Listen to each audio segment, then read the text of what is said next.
EA, or as we know, Electronic Arts, is doing something that has become much more common in the market as of late.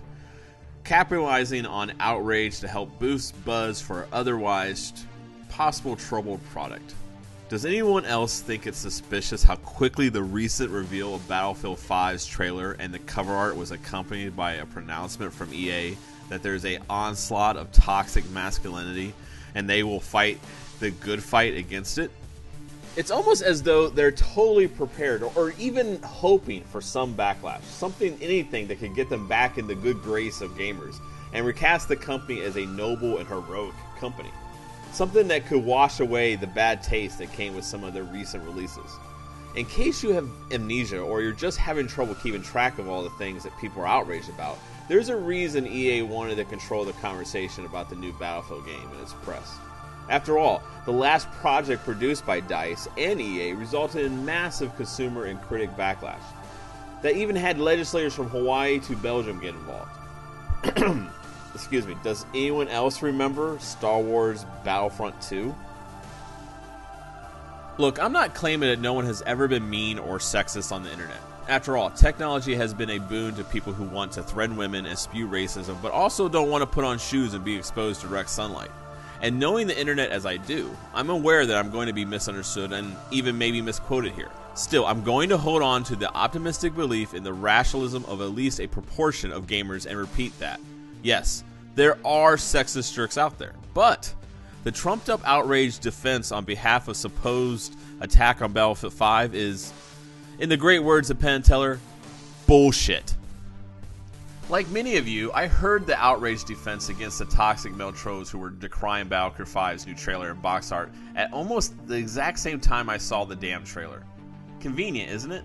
It's almost as though the controversy was perfectly timed to boost views of the trailer. Anyways, instead of taking the claims that awful sexist gamers were being awful and sexist against Battlefield 5 at face value, I did something radical. I tried to find proof. I went looking for the massive outrage and evidence that huge numbers of toxic men were insulting the game just because it had a woman in a prominent role. Guess what? Those toxic gamers were such a minority that they didn't even register. What I ended up finding was a flood of positive comments and actual general excitement for this game. If I was to make a chart, what I have found in the comments about Battlefield 5 on YouTube, Twitter, and Facebook, the response was actually overwhelmingly positive. In other words, the toxic male backlash just wasn't there. At least not in any number substantial enough to matter. Yeah, there was the Not My Battlefield hashtag, but with the exception of a few nerd fights, the hashtag was mostly just funny memes. I think it's important to distinguish between people who have issues with EA and the Battlefield franchise, or even those who aren't thrilled about the new game, from those who are making clearly misogynistic comments about women in games. There is a difference between not liking something about this game and spewing general hatred. The problem is that EA is counting on us not researching it or seeing the difference. That way, any criticism of Battlefield 5, whether it's of their questionable microtransaction practices or their departure from a more gritty and realistic elements in earlier games, it'll get lost in the outrage storm. All critics can now be classified as misogynistic, regardless of whether their criticisms have anything to do with gender or women as a whole. It would be a clever strategy if it wasn't so damn transparent. EA is trying to bamboozle the critics and influencers of YouTube and Twitter. What they want is to distract those attacking them as an aggressive loot box company and force commenters to champion Battlefield 5 based on a non-existent gender politics controversy. Attention is gold to them, and they know this is a divisive issue among gamers. So they're trying to divide critics and influence their views. Anyone who pans Battlefield 5 after this will get cast as some kind of retrograde sexist, demanding women toddle their barefoot pregnant selves back to the kitchen and make them another sandwich. And it's doubly tough for female game critics who live in a world where it's a good day if you're only fighting one double standard. Which would you rather do? Say negative things about Battlefield 5 and get called a monster, or praise it and be acknowledged as worthy to hang with Susan B. Anthony and Joan of Arc? The hubris is staggering. EA, a company with $27 billion market cap, has managed to cast itself as the poor, defenseless victim of misogynistic attacks.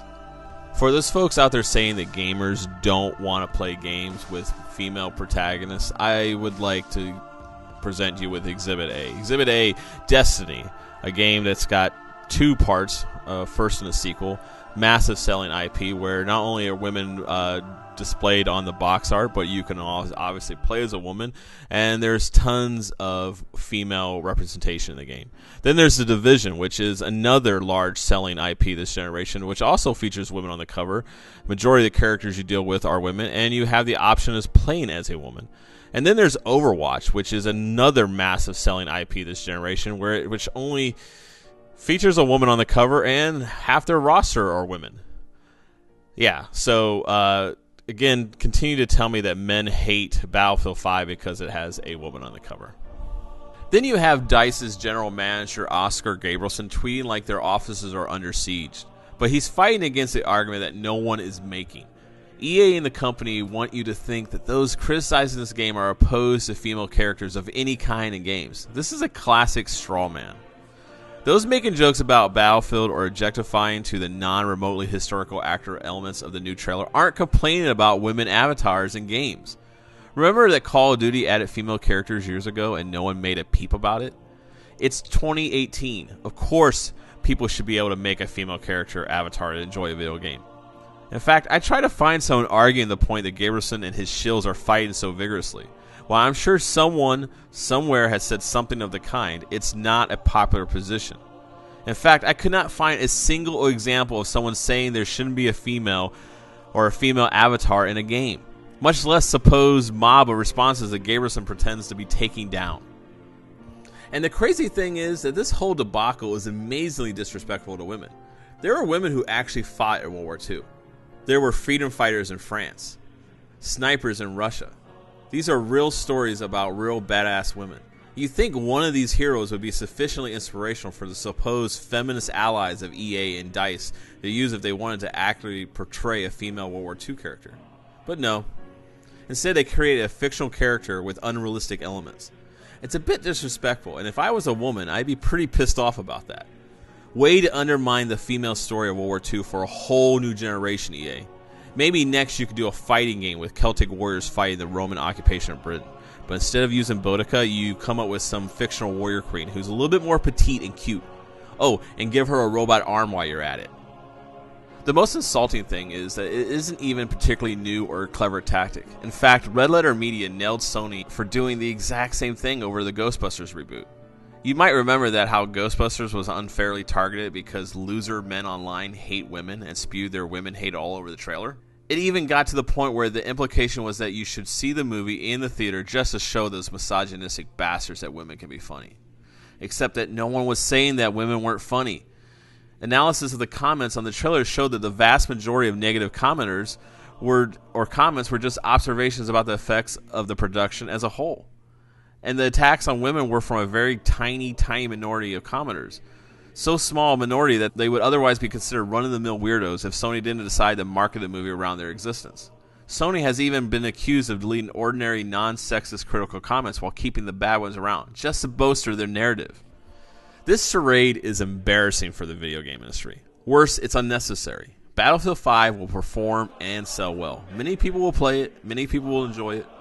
I don't need to be Nostradamus to know this, but this creation of faux outrage as a manipulative marketing tactic bolsters every negative remark ever made about EA and their cynical, exploitative approach to making money. Can't they just have the courage to market the game on its strengths? Why try to create more division and anger in the gamer community? If the goal is to make us more suspicious of AAA companies and EA in particular, mission accomplished. I just hope that gamers will be too smart to fall for these tactics in the future.